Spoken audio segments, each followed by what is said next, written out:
Ahora que lo notas.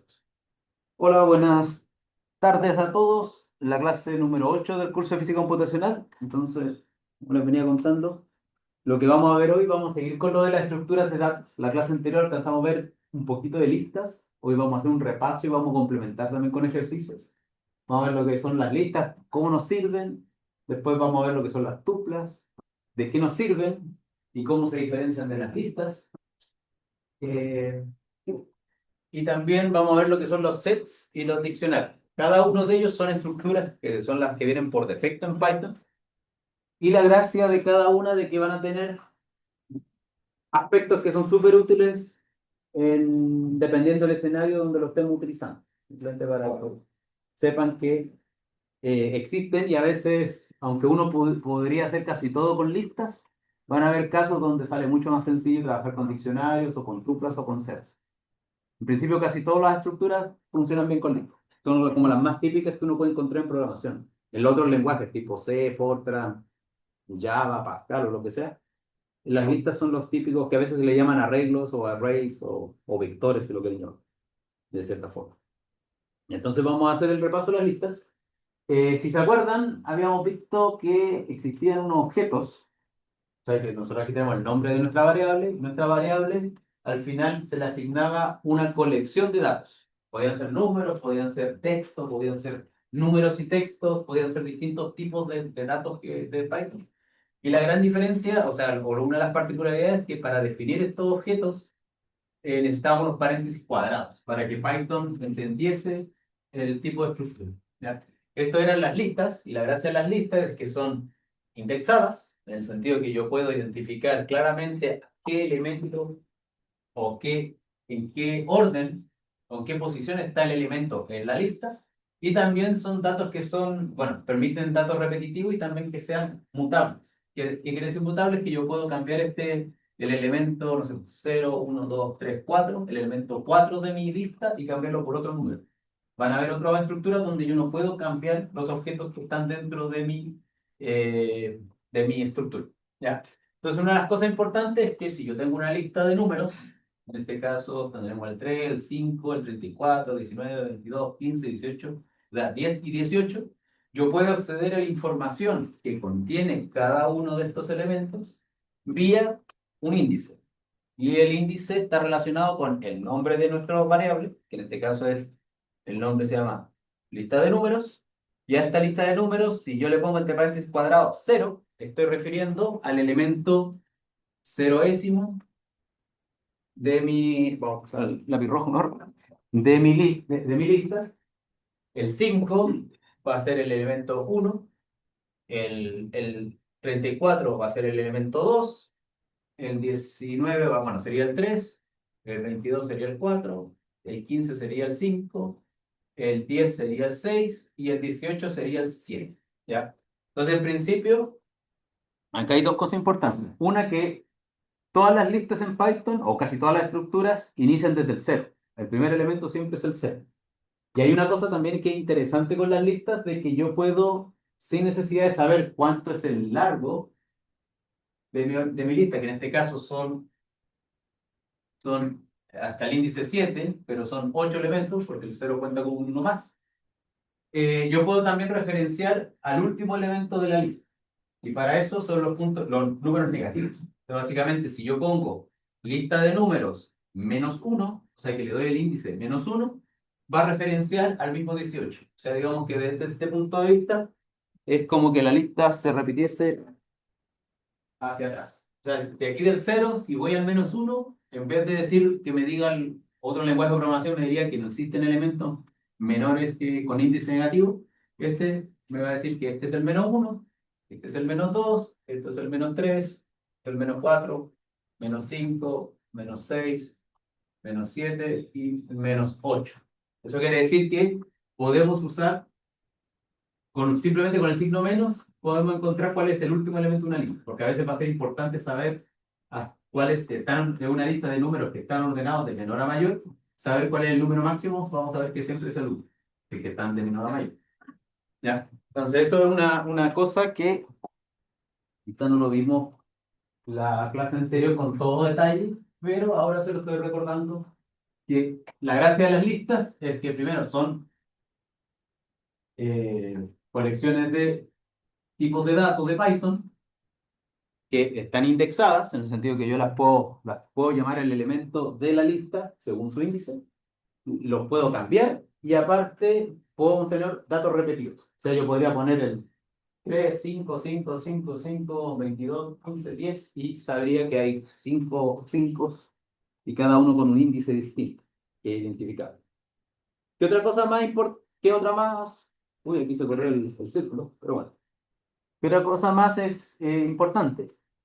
El hecho de que las listas tienen operaciones, de la misma manera que habíamos comentado, bueno, en la clase pasada, pero con otra estructura. Si, por ejemplo, nosotros tenemos una lista que se llama elementos, que está relacionado con los elementos, los primeros elementos de la tabla periódica, hidrógeno, helio, litio, carbono, nitrógeno, oxígeno y cobre. Lo primero que podemos sacar es que existe una función que si ponemos len, entre paréntesis redondo, el nombre de nuestra variable, que en este caso se llama elementos, o el nombre de nuestra lista, nos va a entregar como resultado el largo o la cantidad de elementos que contiene esta lista. Entonces eso quiere decir que si yo digo len elementos, me va a decir 7.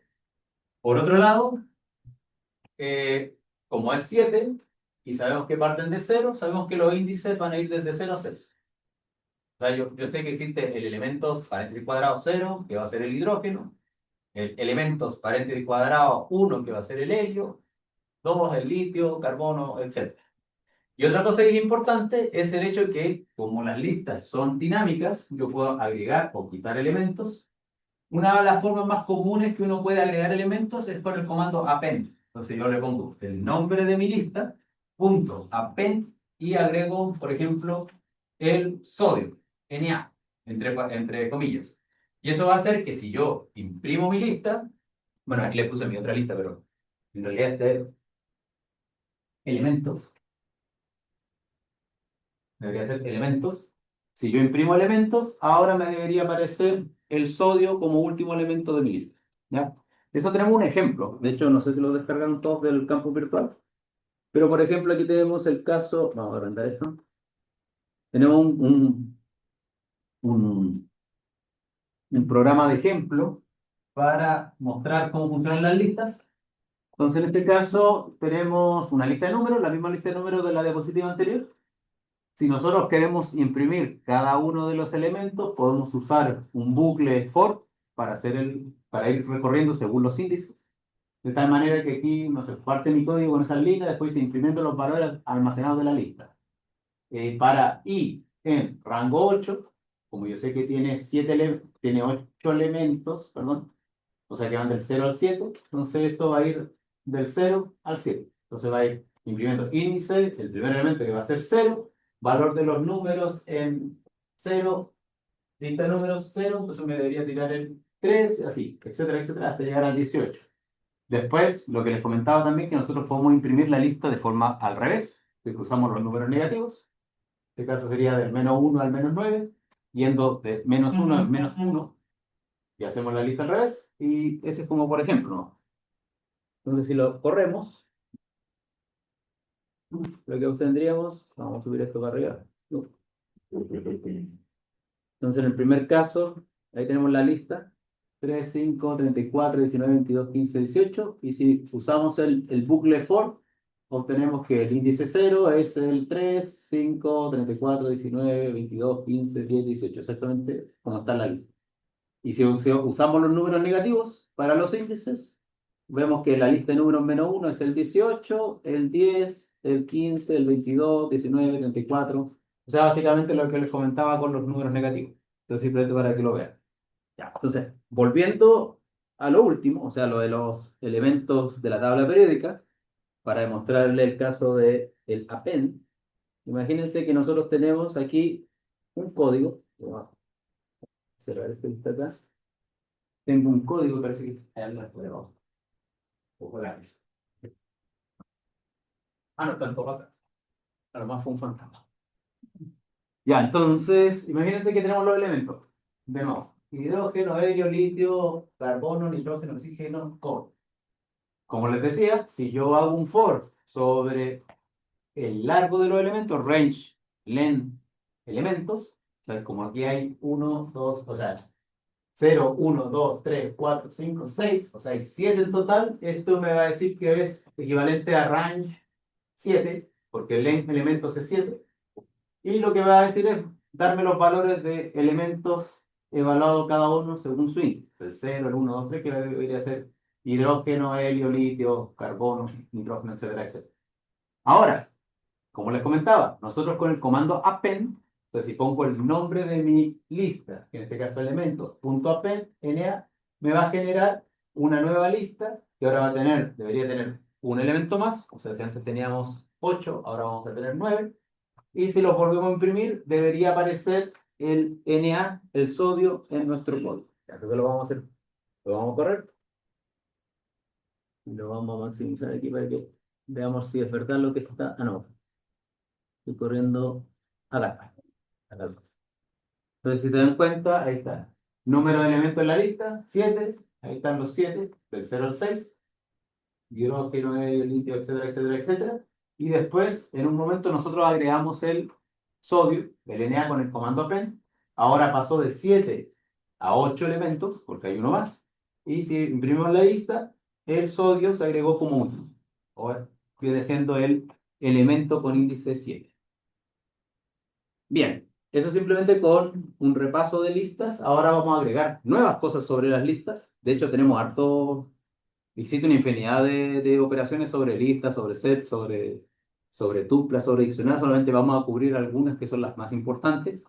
Si quieren explorar otras operaciones, simplemente ir al manual de la sintaxis de Python para saber qué otras cosas se pueden hacer con las listas, pero vamos a considerar otras operaciones. Operaciones que a veces uno no se las pasa por alto. Por ejemplo, si yo tengo una lista que la voy a construir, o sea, yo todavía no sé qué elementos contiene mi lista, simplemente yo quiero partir con una lista vacía. Las dos formas más comunes de generar una lista vacía es que igualarlo, ya sea a abrir y cerrar paréntesis cerrado, para decir que no tiene nada, o simplemente igualarlo, o sea, en este caso asignarlo al comando list, sin nada dentro. Esto me genera una lista vacía. Los dos son iguales. Si yo quiero agregar mi primer número primo, puedo hacer append 2. Pero si quiero agregar el 3, el 5, el 7, el 11, el 13, lo que sea, tendría que estar haciendo append, append, append, append, pero tal vez más fácil agregarlos de un golpe. Y para eso existe otro comando que es el extend, de extender. Entonces, si yo tengo append, agrego de a un elemento. Si pongo extend, puedo agregar otra lista a mi lista de primos. ¿Ya? Entonces, eso vamos a ir haciéndolo en los casos. Entonces, nos vamos a venir acá. Solo tenemos esas dos de lista, creo. Sí. Vamos a generar entonces Vamos a generar física computacional 8. Pero no lo había generado antes. Va.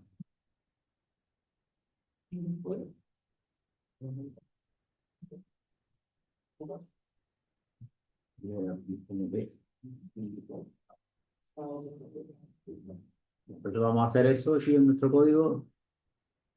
¿Qué tenemos que hacer? Vamos a escribir con los primos. Entonces, si tenemos una lista que es primos, como les digo, yo la puedo inicializar así. Vamos a escribir que imprima print type primos. Vamos a ejecutar ahí que me va a alegar de que el kernel. Ahí está. O sea, aquí yo generé no generé nada porque me apareció eso. Generé una lista que se llama primos que no tiene ningún elemento. Y le pregunto qué tipo de objeto es primos y me dice que es tipo lista. Perfecto. Estamos bien con la lista. Y el otro caso era llamarlo con el comando lista. Si hacemos lo mismo, nos dice que es tipo lista y no tiene nada, básicamente. ¿Cómo sabemos que no tiene nada? Aparte que yo se lo estoy diciendo, ustedes podrían preguntarle cuántos elementos tiene primos. Entonces, con el comando len, podemos poner aquí primos, ejecutamos y nos dice que tiene 0 elementos, que es una lista vacía. Muy bien. Ahora, vamos viendo punto por punto lo que podemos ir agregando. Vamos a agregar el número 2 a nuestra lista.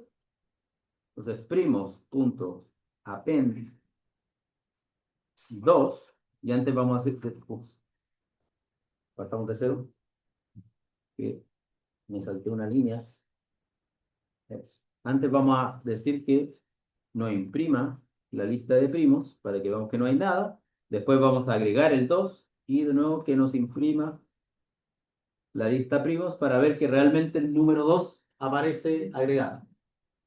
Entonces, si se dan cuenta, con el primer print imprimimos lo que contiene primos, que en este caso tiene 0 elementos, nos va a entregar los paréntesis cuadrados pelados. Agregamos el 2 y aparece como un elemento que es el 2. El otro caso que les mostraba en el ejemplo es el comando extend. En este caso nos permite extender la lista con otra lista. Primos.extend. Y aquí podemos agregar otra lista. Después viene el 3, 5, 7, 13, 20, no, 21, 19, 17, 19. ¿Ya? Son números primos que tenemos acá. Entonces, si agarro eso y aprovecho y lo imprimo para que veamos cuál es el efecto que está teniendo en nuestra lista, nos damos cuenta que ahora la lista completa incluye el 3, el 5, el 7, el 13, el 17, el 19, que son la otra lista que habíamos puesto acá. Entonces, tenemos dos formas de extender una lista. O sea, de agregarle elementos a una lista. Es con el append o con el extend. Si tenemos hartos elementos que queremos agregar de un golpe, extend. Si vamos de a uno en uno, append. Puedo hacer con muchos append, puedo hacer lo mismo con extend. Y con el extend de un elemento también puedo hacer un append. Entonces, como que... Creo que sí. Quiero, no sé, por ejemplo, tengo una lista con n elementos, pero quiero agregar lo que tengo en medio de esa lista. ¿Cómo se haría en ese caso? Se hace con magia, con insert. Ah, ya, ok. Por eso. Entonces, el comando insert, que como llegamos aquí empezamos a hacer el ejemplo, el comando insert nos permite agregar un elemento en una posición en específico.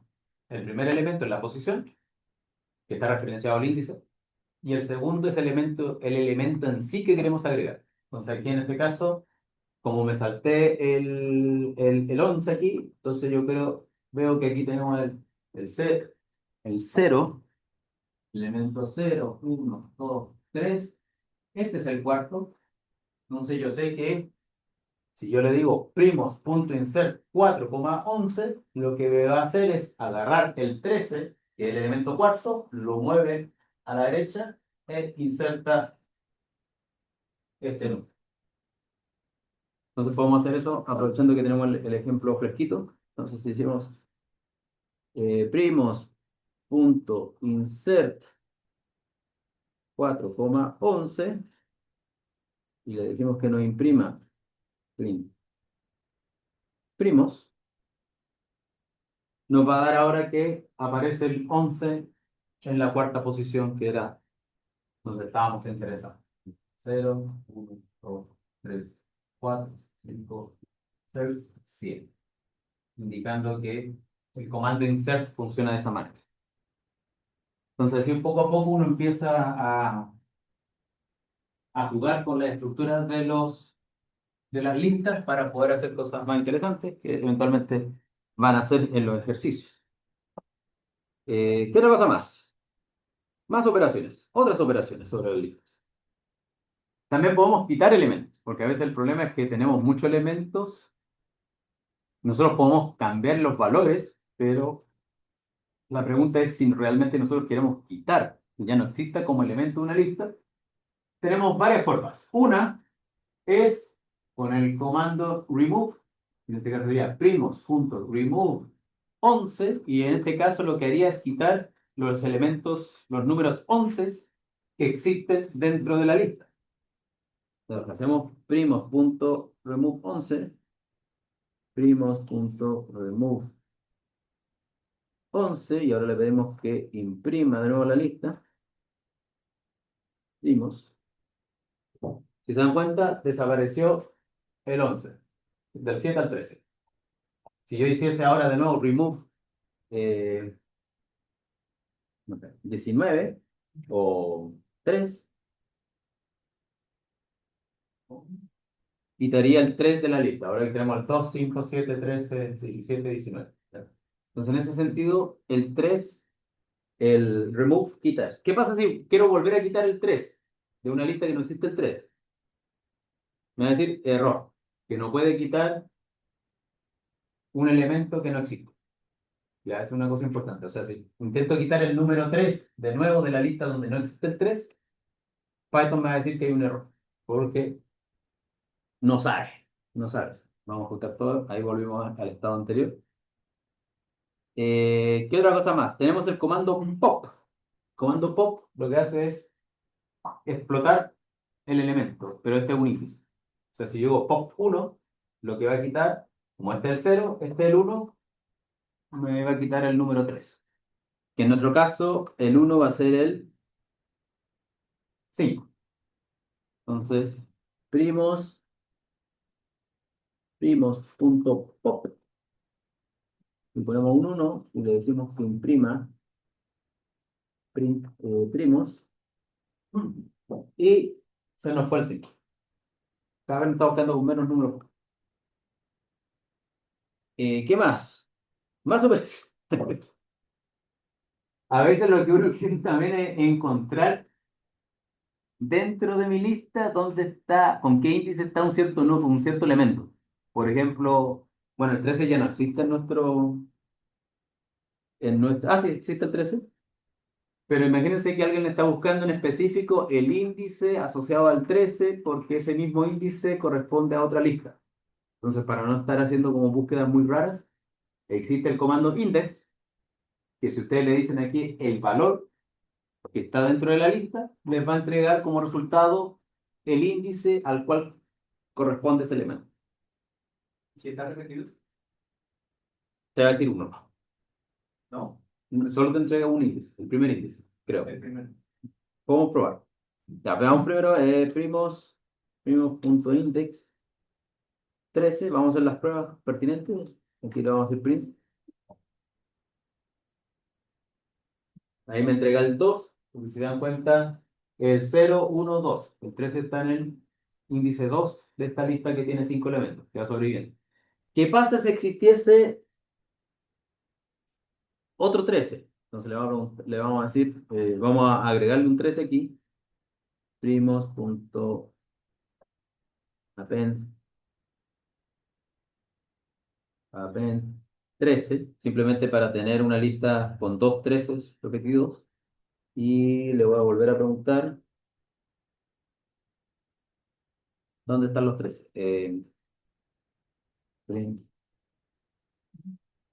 Primos, ahí para que lo puedan ver todos, primos, y le vamos a decir print list. Si te das cuenta, solo te entrega el primero de los tres. Entonces, es un detalle porque que esté ese 13 no quiere decir que esté ahí. Ya bueno, lo otro, ¿qué pasa si ya me harté de mi lista y la quiero eliminar? Print, primos, punto clear, y lo que va a hacer es agarrar y quitar todos los elementos de la lista. Y si se dan cuenta, al limpiar un clear, ahora Prismo está vacío, ¿no? No hay que andar removiendo uno por uno los elementos. O lo otro sería inicializarlo a cero de nuevo la lista. Pero digamos que alguien quiere utilizar solamente comandos de Python, primos clear haría eso. Entonces, ¿qué otros tipos de eh, operaciones tenemos? Aquí hay un link que estaba re bueno, no sé si irá funcionando. Aquí se van a poder topar con varios casos. Por ejemplo, en esta misma página hay tener el append, que acabamos de ver, el extend, que lo vimos, el insert lo vimos, remove lo vimos, pop. Hay uno que se llama slice, que nos permite ir quitando como franjitas de elementos.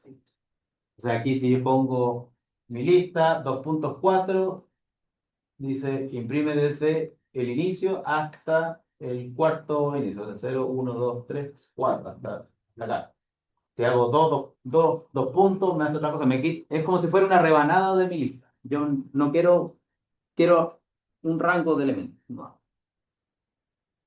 Tenemos otro que es reverse, que nos permite ir para atrás. Len, que ya vimos el comando. Min max, que nos permite calcular el mínimo y el máximo que existe en la lista. Count, ¿qué dice esto? Ah, que nos dice cuántos elementos hay repetidos con un cierto número. O sea, si yo hiciese en el caso que estamos viendo aquí, no, pero tendré que ejecutarlo de nuevo, pero sin el clear, ejecutar todo de nuevo. Entonces, por ejemplo, si hago primos, punto, eh, no me interesa la publicidad, count, y pongo 13 y le digo que me imprima, print. Me va a decir que existen dos 13, porque, bueno, debería agregar otro 13 para que no. Vamos a poner en vez de insert, le vamos a poner extend.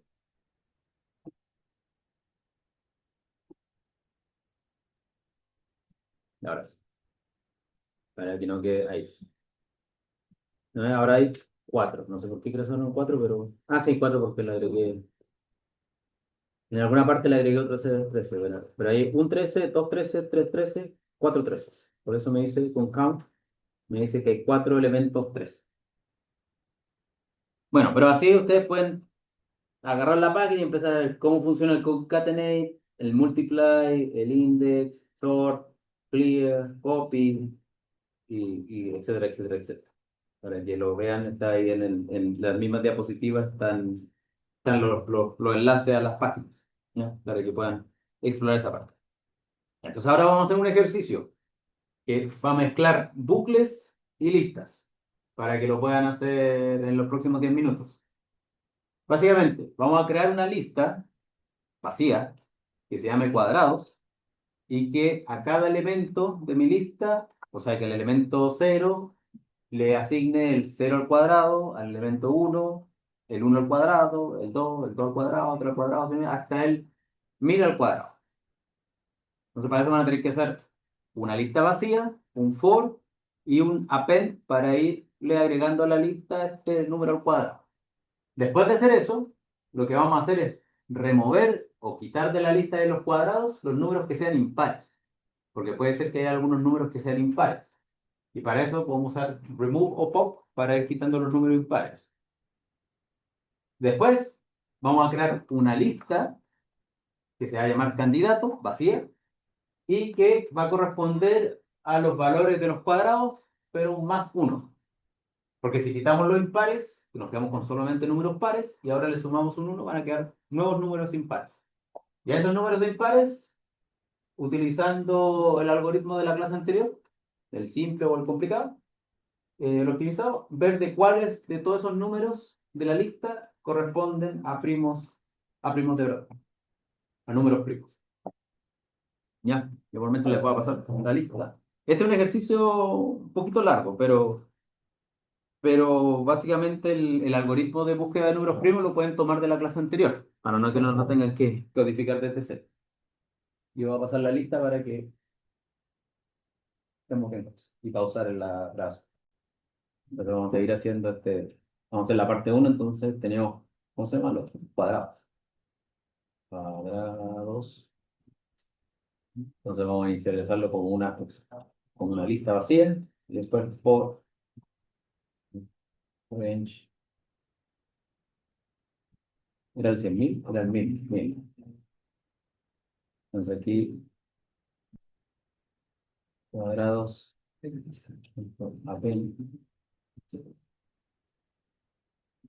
a cuadro. O si quieren lo pueden poner i por i. Porque las dos están a cuadro. Ya, este va a llegar hasta el 999. Entonces tendría que poner 1001 para que. Entonces si a este le pongo print cuadrados. cuadrados. Me debería dar,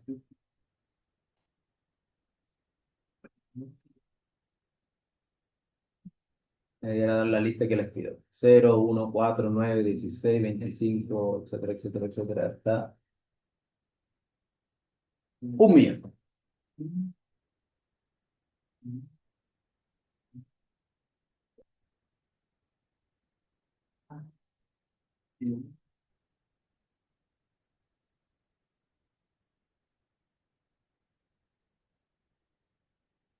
Ya, de la lista, la parte 2 ¿lo pudieron hacer? No. ¿Están trabajando ahí en esa? Ya, entonces, pregunta, ¿cómo yo sé que un número es impar? En Python. Pensando en Python. Claro. Igual a cuánto. A cero, igual a O dos. sea, igual a 0 me dice que es Eso par. es par, sí. Y si es Habría impar, que hacer exclamación. claro, negarlo, Sí, decir que no eso, o decirlo que el módulo que sea igual a 1. Porque todos los impares le sobra siempre un 1. Cualquiera de las tres formas podría ser. O sea, aquí, si yo quiero ver si un número impar, vamos a hacer vamos a hacer un for simplemente para identificar los números pares de los impares. No, todavía no hagamos nada. A ver, vamos a ver, número in cuadrados. Ese primer for lo que va a hacer es agarrar cada uno de los elementos en cuadrados. O sea, si yo le dijera aquí print número, NRO, lo que va a hacer es imprimir todos los números así, igual como estaban, pero en vertical en vez de en horizontal. Ya, entonces una de las cosas que me decían era, vamos a poner aquí un if, entonces sería si número módulo 2 es igual a 1, y eso significaría que sea impar, que me imprima el número. Simplemente es para saber si es verdad o no que son todos los impares. Se lo voy a ejecutar. Y así a grosso modo yo veo que está el 1, el 9, el 25, 49, 81, 21, 69, son todos impares. Entonces, aquí por lo menos lo que estoy haciendo es identificando qué números son impares. Ahora, aquí yo podría generar una lista con números impares y obtendría un resultado, pero lo que me piden acá es usar el comando remove y el comando pop, o el comando pop. Entonces podríamos ver qué hace el remove. No, que no hace nada. ¿Se acuerdan? Remove dice que si yo le doy un valor, me lo quita de la lista. O sea, si yo pusiera remove el número, un número par, me lo quitaría de la lista y por lo tanto irían quedando los impares. Es una forma. Lo otro sería con el pop, que sería ir encontrando en qué índice está cada elemento y los quitando a mano, todos los pares de la lista. Entonces, en realidad, más que identificar a los impares, lo que necesitamos es identificar a los pares para quitarlos de la lista. Y así me van a quedar los impares. Eso es como se podría hacer un método. Entonces, ya, vamos a hacer por mientras que ustedes están programando, cuadrando antes de usar el remove, vamos a usar el método no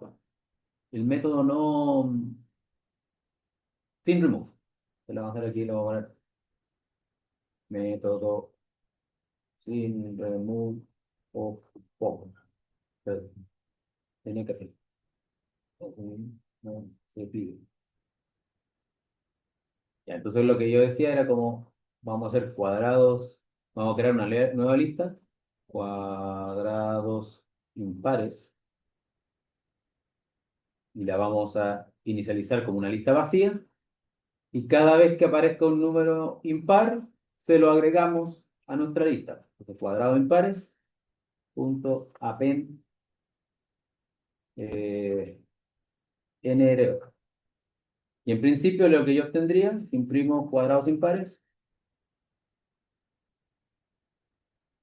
lo que yo obtendría sería una lista con los números impares, que es lo que se pide, pero nos pusieron la restricción de tener que usar remove o pop.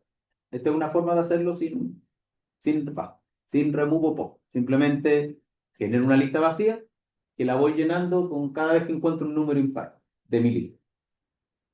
Ya, ¿cómo hacerlo con el pop? método con remove o. En este caso, no necesitamos inicializar una. Vamos a copiar esto que está aquí. Ahí está. Entonces, vamos recorriendo cada uno de los elementos de mi lista cuadrados y lo que quiero ir es quitarlos. O sea, cada vez que encuentro un número que es par, quitarlo de cuadrados. Entonces, cuadrados. A ver qué va a salir. Remove NRO. Entonces, cada vez que aparece un número par, me lo quito de la lista cuadrada. ¿Sí? Y a ver qué va a salir de este caso. Si se dan cuenta, la primera lista es la lista de los cuadrados impares, construida a partir de una lista vacía, que la fuimos llenando con los impares. Y el segunda lista que está impresa acá son los cuadrados en la misma lista original cuadrados que le quité todos los pares. De tal manera que ahí vemos que tenemos el 1, el 9, 9, 25, 25, 19, 49, 49, 81, 81, etcétera, etcétera, etcétera. Y a medida que avanzamos nos damos cuenta que están iguales, igualitos. Entonces, sería la solución que se pide. Que se pide. Ahora, ¿cómo lo haríamos con POP? Con POP tendríamos que en vez de recorrer según los números que están almacenados en la lista, tendríamos que recorrer según los índices de la lista. Entonces, tendríamos que hacer por, no sé, in, range, largo de la lista, len, cuadrados, y después ir preguntando en qué índice, sería cuadrados y es par, cuando, no, cuadrados. O sea, dentro de la lista cuadrados, en el índice doble Y, que va a estar entre 0 y 1001, ¿cuáles son pares? Y a estos hacerles O. Y vamos a ver si nos va a dar el resultado. Si hacemos eso, eh, ah, claro, aquí si hacemos eso no nos va a funcionar porque en la lista anterior, en el ejercicio anterior, en esta parte, nosotros ya quitamos los pares. Entonces, cuando le estoy pidiendo que vuelva a quitar los pares, como no hay ningún par, por eso me dice que no hay elementos a quien quitar porque no hay nada. Entonces vamos a tener que Profe, escribir de nuevo los cuadros. Ujú. el ejercicio dice que hay que removerlo en pares, es decir, que tiene que quedar los pares, ¿no? Remover en la lista los números que sean impares. Ah, entonces lo mismo. Entonces ahora ponemos aquí, para hacer los números pares, ponemos 0 y ponemos 1. Entonces a este le ponemos pares. Listo. Este lo vamos a dejar comentado por mucho porque para que se ejecute. Ahí vamos a generar aquí de nuevo la lista completa y ahora quitamos los pares. No, ¿qué hice? Ah, que le puse un. Ah, que nos generé la lista vacía que se llama pares. Ahí está. Ahí está. Y ahí están todos los pares. Ya esa sería la parte 2. Ya. La parte 3. ¿Cómo le fue con la parte 3? Ya, veanla por menos. Porque nos dice crear una lista que se llame candidato y que corresponde a los números cuadrados más uno. O sea, ¿qué significa cuadrados más uno? Significa que si el primer elemento era 0, entonces tendría que almacenarse el elemento 1. Si es 4, el 5, si es 16, 17, si es 36, 37, si es 64, 65, si es 100, 101, etcétera, etcétera, etcétera. O sea, lo primero es candidato en una lista vacía. Candidato es una lista vacía. Y después, claro, ir recorriendo los elementos y agregándole un más uno. Aquí lo pueden hacer de varias formas.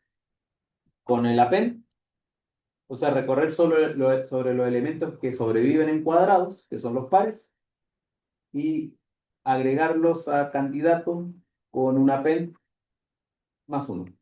O sea, la forma más que uno podría ver que podría funcionar. O sea, como por número y va candidatos cuadrados. Eso lo que haría sería recorrer cada uno de los números que están almacenados en la lista cuadrados y básicamente hacer un candidato.append, y ahora la variable que se llama NRO es el valor numérico de un elemento de cuadrados. Entonces tendríamos que hacer NRO más uno para agregarle una unidad al elemento. Y ahora si ponemos print candidato, me debería dar el 1, 5, 17, 37, 65, 101, lo que estábamos viendo acá arriba. Entonces, esto podría ser una forma de hacer la parte 3.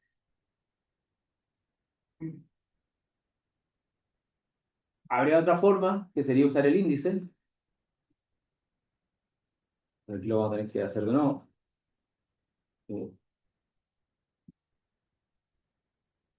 Puede hacer candidato y aquí por los índices y range cuadrados. Length cuadrados y aquí el append sería cuadrados.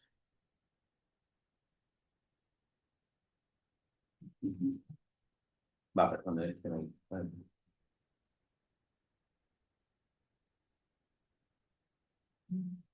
y esta sería una forma de ir recorriendo el mismo objeto, pero con los índices en vez de con los valores numéricos de la lista. Y ahí vemos que nos da exactamente lo mismo. Le vamos a poner A. Formados.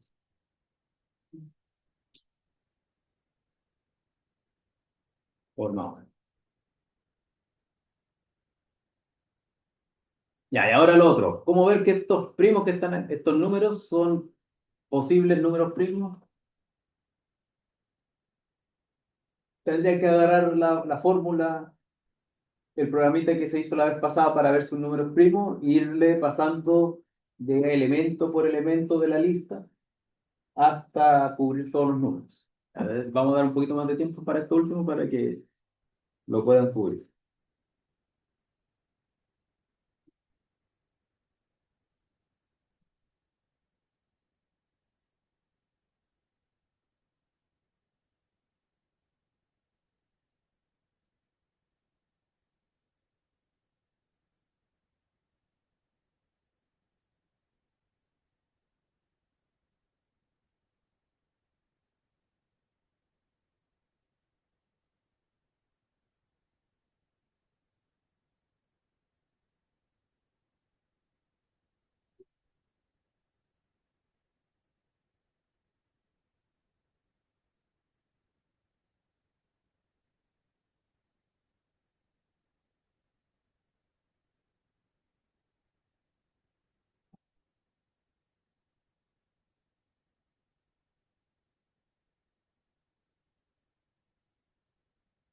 Entonces yo voy a buscar el algoritmo de la clase anterior.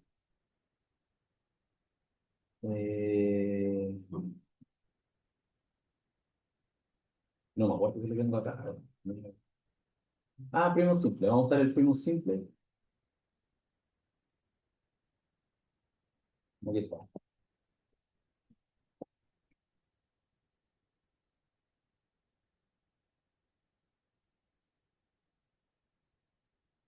Ya, miren, este es el algoritmo que usamos la vez pasada, el más simple de todos. Le voy a poner aquí algoritmo primo simple.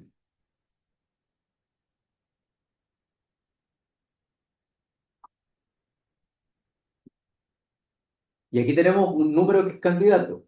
O sea, lo que yo tendría que hacer sería como agarrar el uno y que me dijera el uno es uno, bueno, que el uno por defecto es primo, ya. El 5 el número 5 es primo. El 17 es primo. El 37 es primo. Si se dan cuenta, estamos contando por un número primo. No. La regla del 75 ya aquí ya está más, porque es divisible por 5 y por 3. No es primo. Entonces, deberíamos quitar el 65 de la lista o agregar estos cuatro a una nueva lista que es la de primos encontrados, que de hecho es lo que le piden a primos encontrados. Después ver con el 601, es un número primo. El 145 no es número primo porque es divisible por 5. El 97 es el número primo, etcétera, etcétera, etcétera. Pero si se dan cuenta, lo que yo estoy haciendo es recorrer, cada vez que le estoy preguntando si es número primo o no, yo estoy recorriendo la lista de arriba uno por uno. Y eso, si lo estoy haciendo y no le estoy cambiando nada a mi código, significa que lo que estoy haciendo es un bucle. Entonces, en realidad, lo que podría hacer es agarrar este algoritmo y meterlo dentro de un comando for para ir recorriendo todos los elementos de mi lista que se llaman, que coincidió que se llaman candidatos, pero bueno. Entonces, en este caso, agarramos nuestro algoritmo, necesitamos meter un for, y en ese for tenemos que ir recorriendo los números. Entonces, le voy a poner n oro candidato. Y, candidato. Ya digamos que con este primer for lo que estoy haciendo es agarrar el uno, hacer una operación, el 5 hacer una operación, el 17 hacer una operación, el 37 hacer una operación. Como todo lo que está acá abajo tiene que estar dentro del for, significa que tiene que estar indentado en un salto. Entonces esto lo bueno es que si yo lo sé, por lo menos en VS Code, Codium, perdón, si lo selecciono y le aprieto la tecla tabulada, me salta todo. No tengo que hacerlo línea por línea. Entonces ya, todo esto está dentro del elemento. Ahora, el número en sí es NRO, el que tengo que probar si es candidato. NRO, candidato, tengo que cambiar para que no se confunda de variable. NRO, candidato. Ya, y si lo ejecuto así, va a ejecutar sobre todos los números y me va a entregar una ensalada de texto, porque no estamos haciendo nada con él, estamos haciendo puros print. Entonces, si lo mando a ejecutar así, va a explotar. ¿A dónde explotó? En el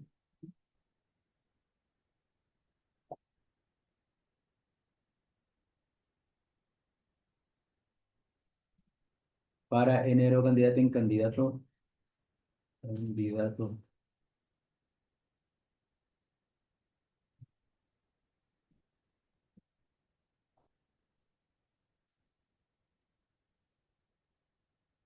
A ver, ¿qué va a mí?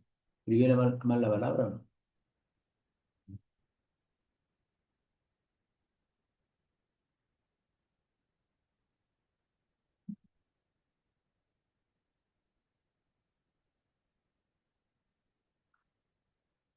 Ahora NRO, por favor. Ya.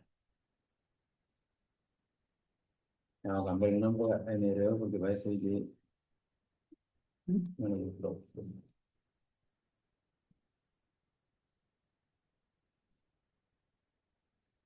Ahí.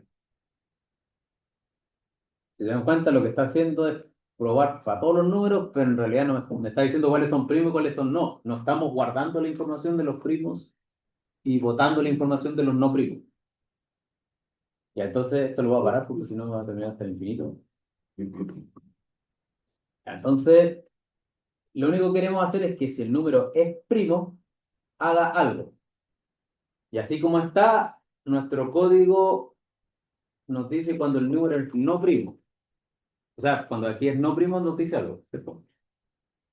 Entonces, vamos a tener que usar una versión optimizada. Recuerden que había que ponerle aquí un break para que cada vez que encuentre un número que tiene alguna división entera, se salga del for Y si se sale el for, la única forma de que sea primo, aquí vamos a poner un else.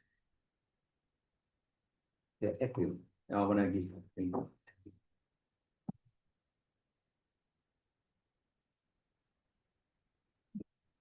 Esto debería andar mejor. Me debería decir si el número es primo o no primo, ¿no? Aquí este es primo, ahí terminó. Lo hizo más rápido, de hecho. El uno es un número primo, es primo, es primo, es primo, es primo, no es primo, el 65 ya sabemos que no era primo. Ya. Entonces, cada vez que encuentro un número primo, o sea, cada vez que llega a este else, lo que tenemos que hacer es agregarlo a la lista de primo encontrado. Primo encontrado. Que va a ser una lista vacía. Y en este caso, cada vez que encontremos un número primo, tendríamos que agregarlo a esta lista vía un append.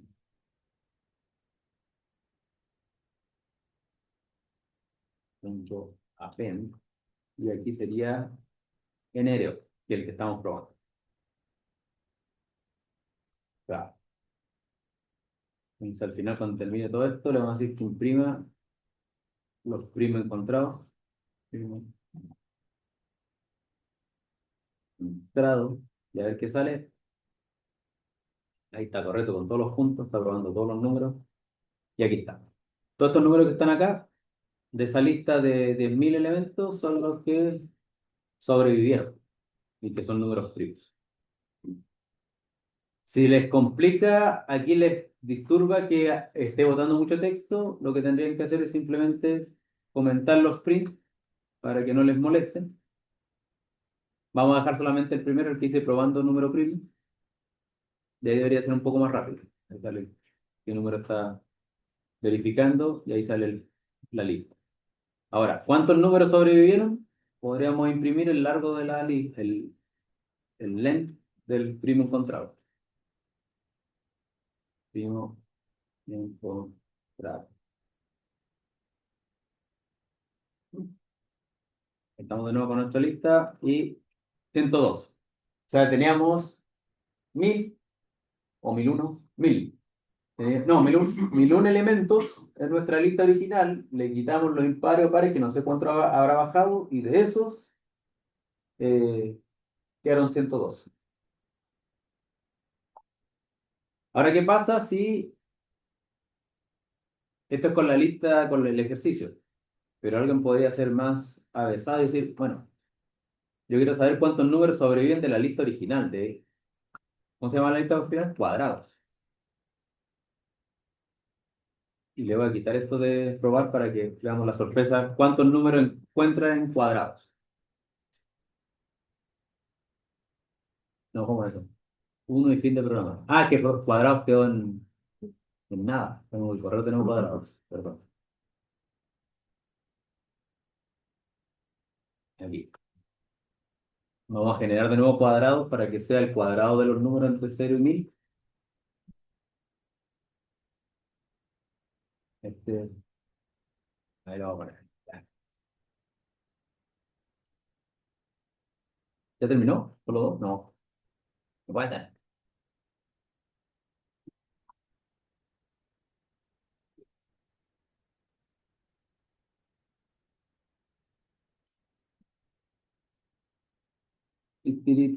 ¿Por qué quedó 0, 1?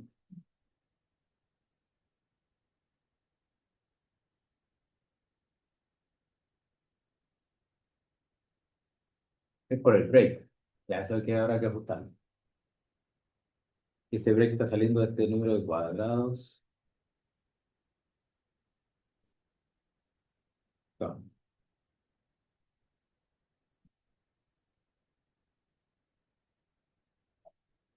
Ya, bueno, independiente de eso, tenemos que seguir con la clase. Esto lo vamos a verificar después. ¿Por qué se sale aquí el break? Porque de toda esta lista se encuentra solo. Ah, es que puede ser que todos los números no son. El 4 es no primo, el 9 es no primo, el 16 no primo, el 25. Sí, son todos Sí, cuadrados. porque son todos cuadrados. Por eso. En realidad. En realidad, todos los números cuadrados son no primos porque son la multiplicación de dos números enteros. Que son el mismo al cuadrado. Tiene que ser comprobado con cantidad. Sí. Sí. Con los otros candidatos, con los candidatos pares o los impares sin restarle el uno. O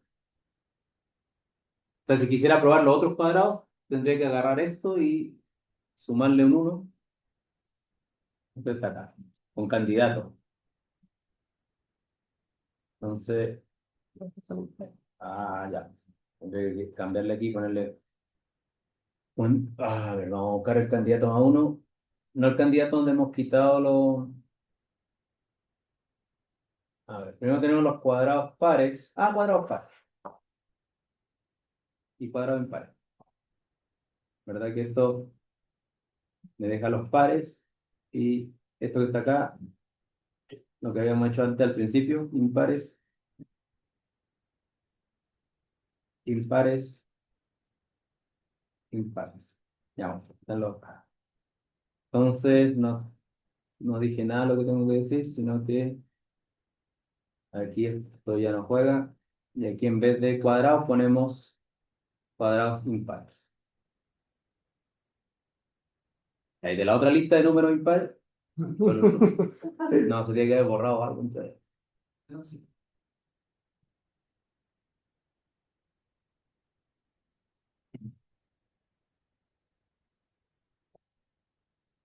Acá arriba hay un break.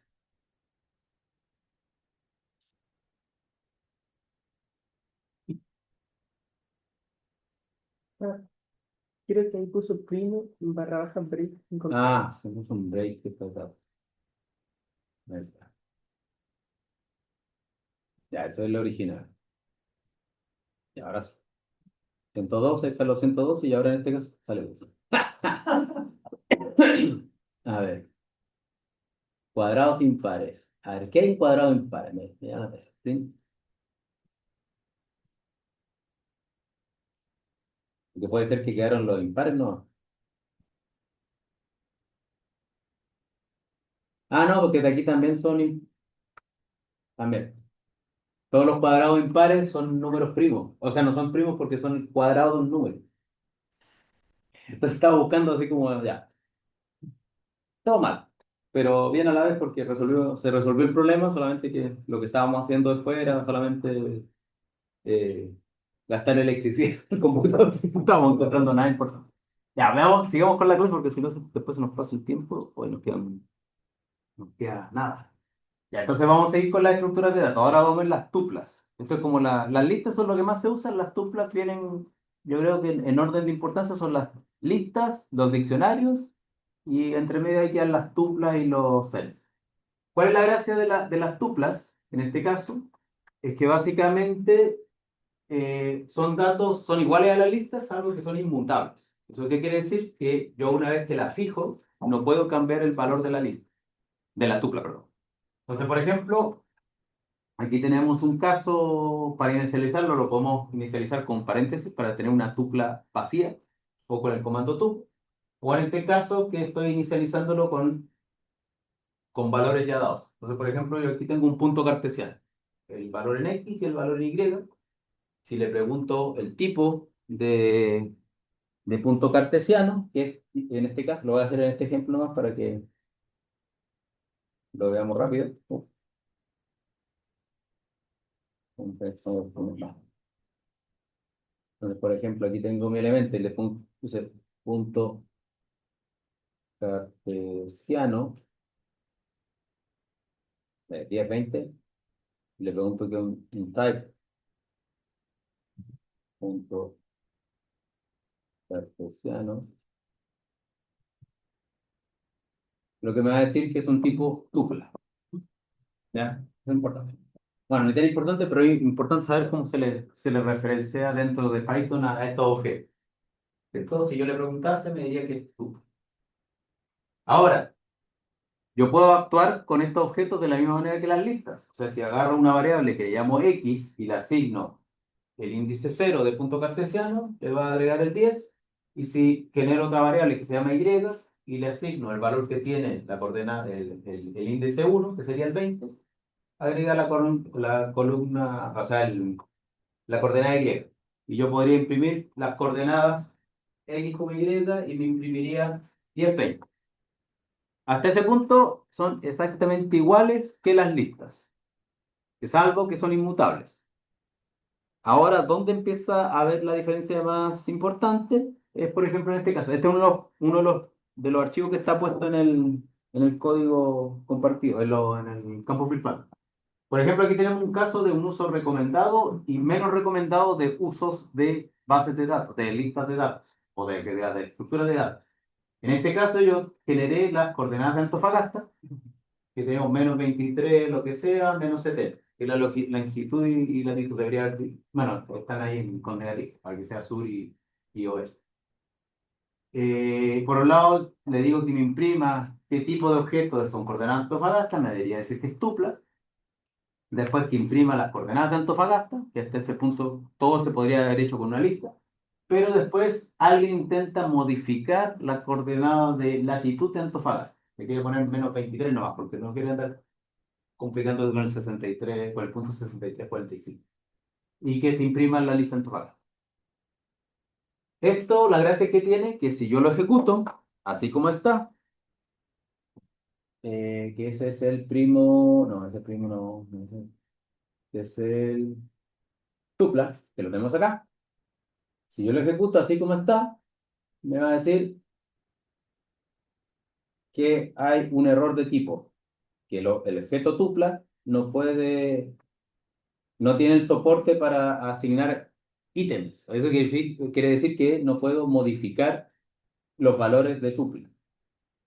Entonces, desde este punto de vista, las coordenadas de Antofagasta están protegidas porque no las puedo modificar. Que si estoy haciendo un software de geolocalización, es importante que por un error alguien me quiera modificar las coordenadas de un puesto y mi código explota. Entonces ahora si lo vuelvo a ejecutar, esta vez comento la modificación, o sea, la línea que me genera el error por intentar modificar una tupla. eh, Ahora sí me imprime la primera parte, me dice ahí la coordenada de Antofagasta y después la otra vez que se vuelve a imprimir las coordenadas de Antofagasta. Ahora, ¿qué pasa con el segundo? El segundo es exactamente el mismo código, salvo que en vez de definirlo como lista, o sea, como tupla, lo defino como lista. Y por el hecho de que sea lista, es potencialmente modificable. Y eso significa que si tengo exactamente el mismo código, donde a coordenada de Antofagasta 0 en alguna parte le asigno -23, lo que va a pasar es que pasamos de una coordenada que debería estar fija a paso a otro valor. Y esto es potencialmente un error, o sea, que podría ser un problema en nuestro código si lo estamos utilizando y queremos que esto se mantenga quieto y no se vaya a modificar. Y los códigos son exactamente igual. La única diferencia, si se dan cuenta, la única diferencia entre el código de arriba y el código de abajo es que uno tiene paréntesis redondo y el otro tiene paréntesis cuadrado. Y solamente todo el resto son exactamente igual. Y esa sutileza de paréntesis podría provocarles un problema en un código de muchas líneas. Aquí lo detectamos fácil, pero imagínense que están haciendo un código de 10.000 líneas, que están trabajando, han trabajado varios meses y de repente se topan que sin querer queriendo modificaron una cosa y esa cosa arrastró un error y les da un resultado completamente distinto de lo que hubieran esperado, si es que no se modificaba. Bien, eso con las tuples. Los sets. La gracia de los sets es que son también inmutables, no son indexados. Eso quiere decir que yo no sé cuál es el primer elemento o el segundo elemento o el tercer elemento. Yo no los puedo acceder según el orden que estén. Y tampoco pueden almacenar datos repetidos. ¿Eso qué quiere decir? Que no puedo tener un set que tenga el 3, el 3, el 3, el 1, el 4, el 1, el 5, el 1, el 6, porque solo se queda con índices, con elementos únicos. ¿Cuál es la gracia de eso? Que podemos ahorrar memoria del computador, si que estamos trabajando con una cosa que se repiten muchos elementos, o también para poder quitar elementos repetidos de un viaje. Tenemos una lista, la transformamos a un set y después la reconvertimos a lista y nos quitamos todos los elementos repetidos. Por ejemplo, ¿cuál es la diferencia en cuanto a sintaxis? Que los podemos definir con las llaves o las llaves de curvilíneas, o con el comando set, si queremos abrir un set vacío. En este caso yo generé aquí uno que se llama mi set, que tiene el 3, 1, 4, 1, 5, 1, 6, que si lo imprimo me va a imprimir esto que está acá. Solamente se quedan con los datos únicos. Por ejemplo, ese uno que está acá, y ese uno que está acá, y ese uno que está acá, todos estos unos desaparecen y solamente se quedan con los 3, con el 1, con el 4, con el 5, con el 6. Y si se dan cuenta en este caso, que es básicamente lo que sale, a veces les va a salir 1, 3, 4, 5, 6 cuando se imprima, o puede ser que les salga 4, 3, 6, 1 o lo que sea. No necesariamente tienen que estar en orden de menor a mayor. Cómo se almacena esto es un poco aleatorio. Porque lo que te interesa, lo que les interesa no es el orden, porque si no tienen índices, solamente les interesan los elementos que no estén repetidos. Aquí vamos a hacer un ejercicio con los sets, creo. Tupla set. Vamos a cerrar ese detalle. Entonces, por ejemplo, acá tenemos una... antes de eso, en la diapositiva siguiente. Por ejemplo, aquí tenemos una lista de frutas. Se llama pera, plátano, manzana. Si yo le pregunto qué tipo es, me dice que es lista. Pero yo también puedo convertir listas en sets, por ejemplo, con el comando set. O sea, si al set le pongo la lista, me lo transforma en un set y ahora tengo un set de frutas que son pera, plátano, manzana, sin índice. ¿Ya? Ahora vamos a ver para qué sirve eso. Ir transformando uno en otro. Porque van a existir operaciones que podemos hacer sobre los sets que nos van a permitir sacarle ventaja a esta gracia de que no sean indexados ni que sean repetidos. Por ejemplo, podemos modificar agregando un elemento a un set. Aquí vamos a hacer una serie de comandos. Add, agrega, es como sumar, que le agrega un elemento al set.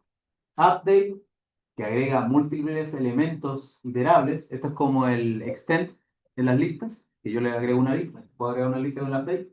Remove, quito un elemento del set. Discard, elimina un elemento del set. Pop, quita un elemento del set como en el otro caso. Y clear, elimina todos. Entonces ahí tenemos el ejemplo que lo tenemos acá para verlo con calma. El que está acá, que está en el campus virtual.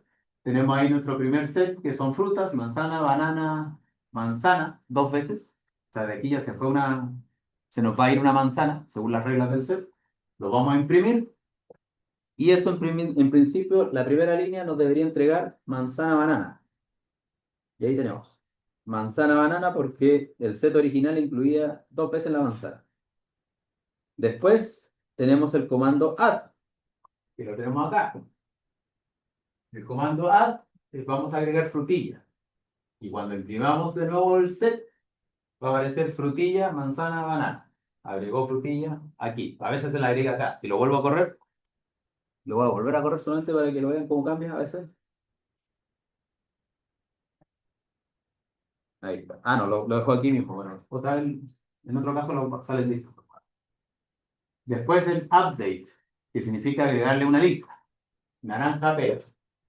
Entonces ahora pera, frutilla, manzana, banana, naranja. Ahora, si se dan cuenta, la frutilla que estaba acá, le agregó la pera aquí y la naranja la mandó por el final. ¿Ya? Después del update, uno puede ver el efecto que tiene el remove. Aquí ponemos remove manzana, y eso quiere decir que va a quitar a la manzana que esté en el set. ¿Dónde manzana? Pera, frutilla, aquí. Si se dan cuenta en este que está acá, quitamos manzana y la manzana desapareció del set. Y en la siguiente vamos a hacer un pop. Pero aquí el pop quita un elemento, pero me lo guarda como una nueva, lo puedo almacenar como una variable. O sea, si pongo aquí ff igual frutas pop, quito un elemento de uno de estos, yo no sé cuál, pero lo mantiene en la variable ff y al resto del set ya no lo tiene. Perdió la pera, se le fue la pera. Y después podemos eliminar todo el set con frutas.clear y en este caso me quedo con un set vacío. Cosas que tienen los sets. Ya. ¿Qué más? ¿Qué otra gracia tienen los sets? Aquí para irnos rapidito. ¿Qué otra cosa tienen los sets? Los sets en sí funcionan como, si se acuerdan, en el colegio, o tal vez en algunos cursos de matemáticas, no sé si lo ven en los primeros cursos de la carrera, cómo funcionan los grupos de elementos.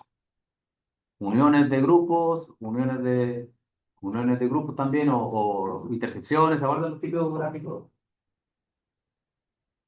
Aquí tenemos el grupo A, el grupo B, el grupo C, esto es B,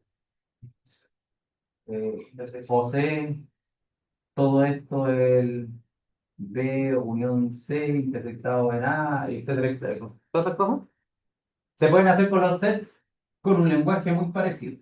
Entonces, por ejemplo, aquí yo tengo cuatro sets. El set A, B, C, D. El A tiene el 1, 2, 3, 4, el otro tiene 2, 3, 4, 5, 3, 4, 5, 6, 4, 5, números.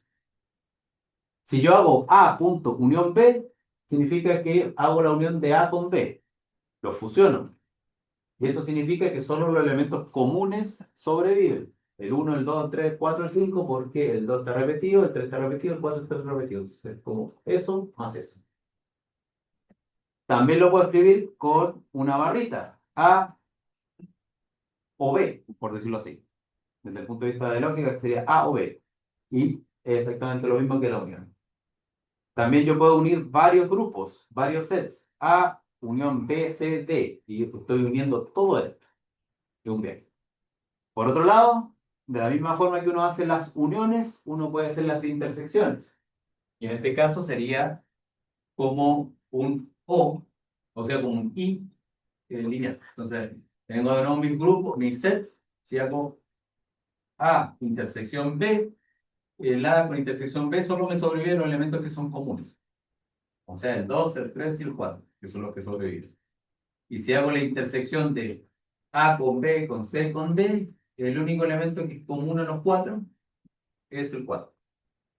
Esto sirve simplemente para poder clasificar. Si yo tengo un set y lo quiero comparar con otros sets, viendo en cuáles de estos grupos aparecen, puedo usar estas operaciones tipo grupo, intersecciones y uniones para ir sacando información. Ya, vamos a hacer un ejercicio cortito, o más que nada cortito, te lo vamos a dar de tarea, pero se lo voy a explicar, para que veamos los diccionarios que esos son importantes. Eh, Tengo una lista de asistentes a un concierto, y cada lista contiene una tupla. Se recuerden que las listas pueden almacenar otras estructuras. Entonces yo tengo mi variable que se llama registro, que está hecho de una lista, porque ahí vemos que es paréntesis cuadrado, y cada elemento de la lista es una tupla. Dentro de cada tupla, el primer elemento de la tupla es un número, un identificador. El segundo elemento de la tupla es el nombre de la persona. Y el tercer elemento de la tupla es qué tipo de entrada compró. General o VIP. O muy importante, muy claro. Entonces la idea, que va a ser de tarea ahora, no ejercicio en clase, es escribir un código Python utilizando los sets para obtener los identificadores únicos, o sea, estos números que están acá, de los asistentes a general. O sea, tengo que ver cuáles son generales y cuáles no son generales y ver, recoger los números que están acá. Y después realizar lo mismo para los VIP. Ya, entonces ahí van a tener que jugar un poquito. La solución, de hecho, se la doy en el campus virtual. Está puesto dentro de los archivos que está acá. Hay uno que se llama Física Computacional de Ejercicio para que lo revisen. O sea, la idea es que primero lo intenten y después lo revisen. Pero ahí van a poder ver cómo se hace de forma muy cortita utilizando sets. ¿Ya? Simplemente para que antes de que intenten pensarlo y después vean la solución. Ya, ahí vamos a ver ahora los diccionarios. En 5 minutos. Los diccionarios son la cuarta estructura que se utiliza en Python, que viene por defecto con Python, que existe dentro de la sintaxis básica de Python. Y la gracia de los diccionarios es que, a diferencia de las listas que tienen índices, los diccionarios utilizan una estructura que se llama de etiqueta valor. O sea, en el sentido de que tienen palabras clave para poder ordenar los nombres, o sea, los datos. Por ejemplo, ¿qué significa etiqueta valor? Aquí yo estoy generando una agenda. ¿Ya? La agenda, o sea, un diccionario se abre con las llaves. No lo puse ahí en la. Pero se me olvidó poner que se definen con las llaves, como si fuera un set, o con el comando dict de diccionario. ¿Ya? Entonces aquí yo tengo una agenda que está compuesta por un diccionario. El diccionario tiene los valores o los elementos según la nomenclatura de etiqueta-valor. La primera etiqueta es Juan. Dos puntos, el valor es 4098. Digamos que estos son los anexos de teléfono de un edificio. Felipe, 4132. Lorena, 1111. Nicole, 4590. Clara, no tiene anexo, por ejemplo. Tenemos la etiqueta, que ahora son los nombres de las personas, y los valores asociados, que son 4098 o no tiene. ¿Cuál es la gracia de esto? Que en realidad, si esto fuera una lista, tendríamos que tener dos listas. La lista para los nombres y la lista para los anexos, y tendrían que estar conectados por los índices. De que el índice 5 de la lista nombres fuese, no sé, Lorena, y que el índice 5 de la lista números fuese 1111, por ejemplo. La gracia del diccionario es que yo puedo referenciar según la etiqueta al valor. Entonces, por ejemplo, si yo escribo el número de Felipe es agenda, paréntesis cuadrado, comillas, Felipe, que es una de las etiquetas que está acá, me daría el número 4132 de uno. No necesito estar buscando el índice ni nada. En ese sentido se arregla, se ordena mucho mejor el asunto. ¿Ya? El borrador. Está aquí, lo escondido. Donde oscuro no lo veo. Entonces, en ese sentido, tiene la ventaja. Más adelante, cuando veamos pandas, que es una forma de un paquete módulo que nos permite interactuar con bases de datos como Excel, CSV, JSON o lo que sea, casi toda la estructura de pandas se basa en diccionarios. La gracia de los diccionarios es que en vez de Juan, aquí podría ser, eh, no sé, nombres, y aquí pone una lista con muchos nombres, otra etiqueta que se llama run o root, y una lista con los números de root o una tupla con los números del carnet de identidad de la gente y tenerlo identificado y poder sacar los números fácil, como funcionaría una base de datos que maneja el registro civil. Entonces, los diccionarios tienen ventajas prácticas que por ahora no les vemos mucho porque para las cosas que son más numéricas y de cálculo y de resolver cinemática, las listas nos basta y sobra, pero cuando van a tener que trabajar con bases de datos, y esos bases de datos pueden ser catálogos estelares o bajar información o una imagen de una página. Van a poder categorizarlas por diccionarios para tener un manejo mejor de los datos. ¿Qué otra cosa importante de los diccionarios? Que es súper fácil agregar una etiqueta de valor. Por ejemplo, si yo tengo aquí, esto también está en un ejemplo en el campo virtual. Si yo imprimo mi agenda y pongo, quiero agregar a Mario a los anexos, pongo el nombre de mi diccionario, que es agenda, y entre paréntesis cuadrados la nueva etiqueta, Mario, igual el valor numérico que debe tener la etiqueta Mario, que es 6654.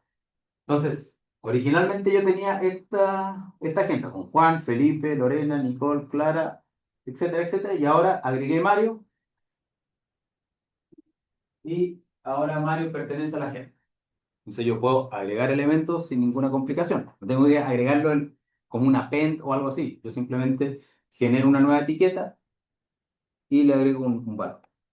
¿Qué otra cosa más podemos hacer?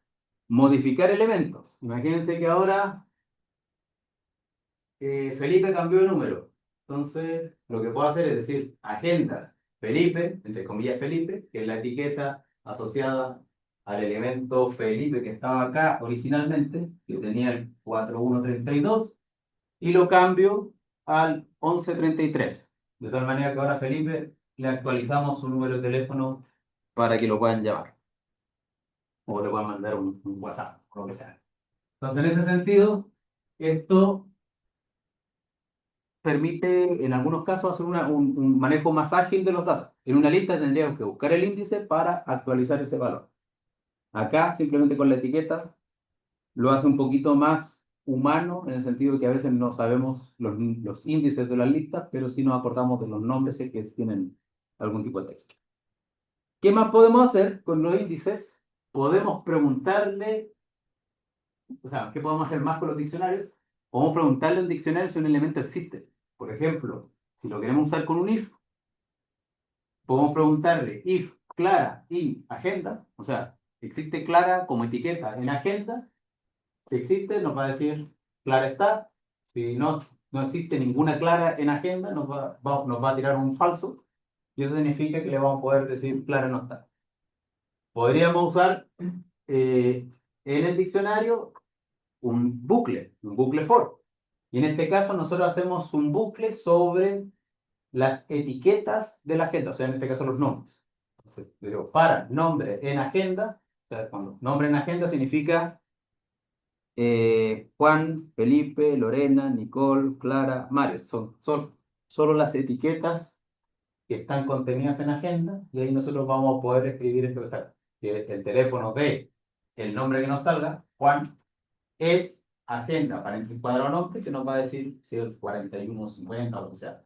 Y también vamos a poder eliminar elementos, pero con el comando del agenda. Lorena nos quita Lorena. Ay, nos pasamos un minuto.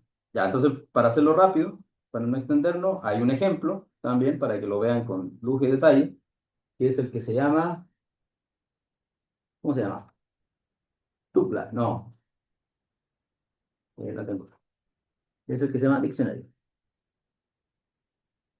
Entonces, si este lo ejecutamos, simplemente para ver lo que pasa, vemos las distintas etapas que hay en un diccionario.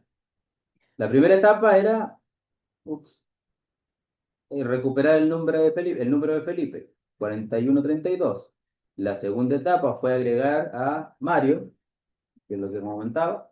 La tercera etapa era modificar Felipe de 4132 a 1133. Después el uso del if para darnos cuenta que Clara sí existe dentro de nuestro diccionario. Y después el uso del for para recuperar cada uno de los teléfonos de forma más concisa. Juan es 4098, Felipe 1133, etcétera, etcétera. Para quitar a Lorena de nuestra lista, aquí se dan cuenta que en la siguiente vez que vuelvo a escribir nuestra agenda, Lorena ya no existe, la despidieron de aquí, entonces la quitaron de la... pero la despidieron porque se fue a una empresa y le pagaban mejor. Y después otras cosas que podemos hacer con los diccionarios es recuperar los valores de los nombres, que es con el comando keys, y con el comando values me da los valores que tienen los nombres asociados, y con ítems me da de nuevo como un par ordenado la relación entre etiqueta y nombre. O sea, etiqueta y valor, etiqueta y valor, etiqueta y valor. Eso. O sea, por el momento, más adelante cuando veamos pandas, los diccionarios los vamos a volver a utilizar, pero por ahora ténganlo como conocimiento puro de Python. Ejercicio de tarea, que este va a ser un poquito más largo, es generar un set que contenga los n números primos y otro con los n elementos de la secuencia de Fibonacci. O sea, tengo que generar n números primos, donde ustedes ponen el n, 10.000, los primeros 10.000 números primos y los primeros 10.000 números de la secuencia de Fibonacci, y después ver cuál de las dos secuencias son primos y son números de Fibonacci. ¿Cuál es la intersección entre esos dos grupos de números? Que de hecho existe una... Claro, ahí está. De hecho, en esa secuencia, alguien ya se puso a estudiar y... O sea, se puso a estudiar, que ya revisó y existen los primos de Fibonacci. De ahí no los ven, pero hay varios primos de Fibonacci, parte de... No sé, estos son números que son probables primos de Fibonacci, o sea que no han sido verificados según lo que dice aquí, pero son tan chiquitos que deberían ser fáciles de probar. Pero digamos que aquí hay una lista. El 2, el 3, el 5, el 13, el 89, el 233, ¿eh? Y el... Bueno, este sería el 433.494.437, es un primo de Fibonacci. Es un número de Fibonacci y a la vez es un número primo. Simplemente para ir combinando esa información. Por eso queda de tarea para que practiquen eh, descansando el 18, no sé, o antes del 18, para envalentonarse. Ya, entonces vamos a dejar la clase de aquí porque ustedes se tienen que ir a... Dime. Volviendo al 18, entonces tendríamos otro taller.